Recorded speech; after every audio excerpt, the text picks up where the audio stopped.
So hello friends, আজকে আমি একটা নতুন ভিডিওতে চলে এসেছি। আজকের এই ভিডিওতে দেখাবো আমি যে রাজ্য সরকারের অন্নপূর্ণা ভান্ডারের প্রকল্প তার একটা অফিসিয়ালি নোটিশ আজকের আমরা পেয়ে গেছি। সেই নোটিশটাই আজকের আমি আপনাদের সামনে দেখাবো। সেই নোটিশটা হচ্ছে এরকম একটা ফরম্যাটে নোটিশটা ছাড়া হয়েছে। এই নোটিশে লেখা আছে অন্নপূর্ণা ভান্ডার যে যোজনা কারা কারা পাবে, কারা কারা পাবেন না, বা নতুনভাবে কিভাবে অনলাইনে অ্যাপ্লাই করবেন, কাদের কত বয়স লাগবে, সমস্ত তথ্য এই নোটিশে দেওয়া আছে।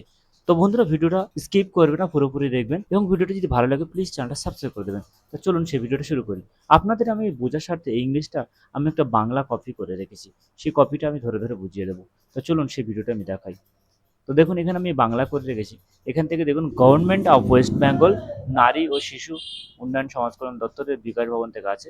এখানে বলছে, রাজ্যপাল মহোদয় অন্নপূর্ণা যোজনা নামে পশ্চিমবঙ্গ সরকার একটি প্রকল্প চালু করতে পেরে আনন্দিত। এই প্রকল্পের মাধ্যমে পশ্চিমবঙ্গের সকল মহিলাকে প্রতি মাসে ৩,০০০ টাকার আর্থিক সহায়তা প্রদান করা হবে, যা তাদের ক্ষমতায়ন ও সামাজিক অর্থনৈতিক উন্নয়নের উদ্দেশ্য প্রদান করা হবে নিম্নলিখিত শর্ত সাপেক্ষে।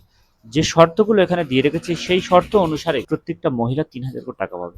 কি শর্ত দেওয়া আছে সেগুলো আমরা একটু ভালো করে এখানে দেখে নেব। প্রথম শর্ত হচ্ছে, এখানে দেখুন, তার বয়স হতে হবে ২৫ থেকে ৬০ বছরের মধ্যে, অর্থাৎ ২৫ থেকে ৬০ বছরের বাইরে কাউকে দেওয়া হবে না। অর্থাৎ আমরা যদি ধরি ১৮ বছর বয়সে ও কাউকে এখানে লক্ষ্মীর ভান্ডার, বা ২০, ২১, ২২ বছর লক্ষ্মীর ভান্ডার দেওয়া, কিন্তু না। অর্থাৎ আমরা যদি ধরি ১৮ বছর বা ১৯ বছর বা ২০, ২১ বছরের কারো যদি অন্নপূর্ণা ভান্ডার দেওয়া হবে, কিন্তু না, এখানে দেওয়া হবে না।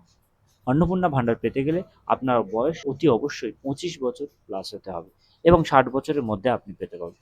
দ্বিতীয়, তারপরে কি বলছে, যে তিনি রাজ্য সরকার বা অন্য কোনো সরকারি সংস্থা বা সরকার পরিচালিত প্রতিষ্ঠান, পঞ্চায়েত, পুরসভা, স্থানীয় সংস্থা অথবা রাজ্য সরকারের সাহায্যপ্রাপ্ত শিক্ষা প্রতিষ্ঠানে শিক্ষক বা অশিক্ষক পদে স্থায়ী চাকরিতে নিযুক্ত থাকতে পারবেন না, এবং নিয়মিত বেতন বা পেনশন গ্রহণকারী হতে পারবে না। অর্থাৎ রাজ্য সরকারের কোনো সরকারি সংস্থা বা সরকারি পরিচিত প্রতিষ্ঠানে সে যদি কেউ চাকরি করে থাকে বা পেনশন পেয়ে থাকে, তাহলে কিন্তু তার এই অন্নপূর্ণা ভান্ডার পাবেন না তিনি। তারপরে বলছে, তিনি আয়কর প্রদানকারী হতে পারবেন না। মানে যারা আয়কর বলতে যারা ট্যাক্স পে করে, যারা ট্যাক্স পে করে তারা এই সমস্ত অন্নপূর্ণা ভান্ডারের সহায়তা নিতে পারবে না। তারপরে কি বলছে এখানে, প্রতি মাসে ৩,০০০ টাকার আর্থিক সরাসরি ডিবিটি অর্থাৎ ডাইরেক্ট বেনিফিট ট্রান্সফারের মাধ্যমে সুবিধাভোগীর আধার সংযুক্ত অ্যাকাউন্টে জমা করা হবে, যা কার্যকর হবে ১লা জুন থেকে ২০২৬।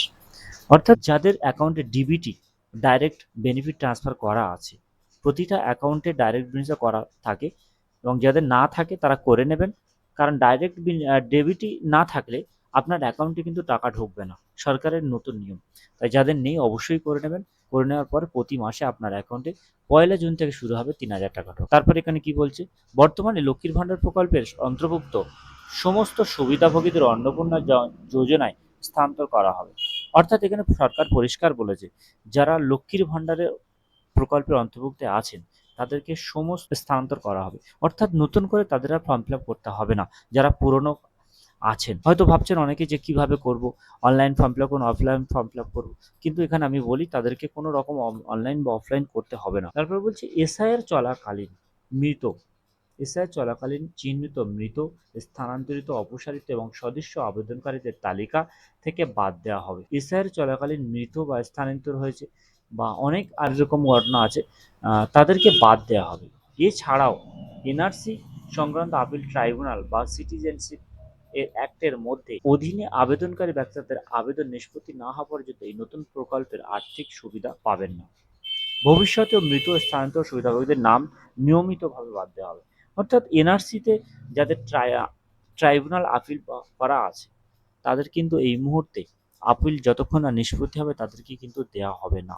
সরকারের একদম পুরোপুরি ঘোষণা। তারপরে কি বলছে, নতুন আবেদনকারীদের জন্য অন্নপূর্ণা যোজনা পোর্টাল এ অনলাইন আবেদন ব্যবস্থা ১লা জুন ২০২৬ থেকে চালু করা হবে। অর্থাৎ যারা এখনো পর্যন্ত অন্নপূর্ণা ভান্ডার বা লক্ষ্মীর ভান্ডার পায় না, তাদের জন্য ১লা জুন থেকে অন্নপূর্ণা যোজনার যে পোর্টাল অনলাইনে চালু করা হয়েছে, সেখান থেকে তাদেরকে অনলাইনে আবেদন করতে পারবে ১ তারিখ থেকে। তারপর কি বলছে, অন্নপূর্ণা যোজনার অধীনে প্রাপ্ত আবেদনগুলি সরকার কর্তৃক অনুমোদিত অধিকারীদের মাধ্যমে যথাযথ যাচাই ও তদন্ত করা হবে।